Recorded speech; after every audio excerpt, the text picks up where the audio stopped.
ನೋಡಿದ್ರೆ ಬೆಳಗ್ಗೆ 10 ಗಂಟೆಗೆ ನಾವು ಸಮಯವನ್ನು ಕೊಟ್ಟಿದ್ದೇವೆ. ಊರೊಳಗೆ ಒಂದಿಷ್ಟು ದೇವಾಲಯಗಳ ಪರಿಚಯವನ್ನ ಮಾಡ್ತಾ ಇಲ್ಲಿಗೆ ಬಂದೇವೆ.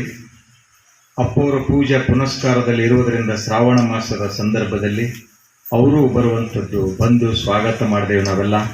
ಅವರು ಆಶೀಂದಾಗಿದ್ದಾರೆ. ಕನ್ನಡದ ಜೇಂಕಾರ ಮೊಳಗುವಂಥ ಈ ಸಮಯದಲ್ಲಿ ಒಂದೆರಡು ಮಾತುಗಳನ್ನು ಹಂಚಿಕೊಳ್ಳೋಕ್ಕೆ ಇಷ್ಟಪಡ್ತೇನೆ.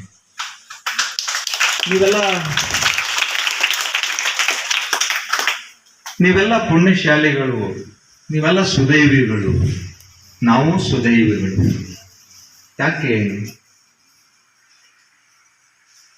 ಯಾಕೆ ನಾವೆಲ್ಲ ಪುಣ್ಯಶಾಲಿಗಳು? ಈ ಊರಿನಲ್ಲಿ ಹುಟ್ಟಿದೇವಲ್ಲ, ಈ ಜಿಲ್ಲೆಯಲ್ಲಿ, ಈ ತಾಲೂಕಿನಲ್ಲಿ ಹುಟ್ಟಿದೇವಲ್ಲ, ನಮಗಿಂತ ಪುಣ್ಯಶಾಲಿ ಇನ್ಯಾರೂ ಇಲ್ಲ ಅಂತ ಯಾಕೆ ಈ ಪ್ರಶ್ನೆ ಮುಂದಿಡುತ್ತೇನೆ.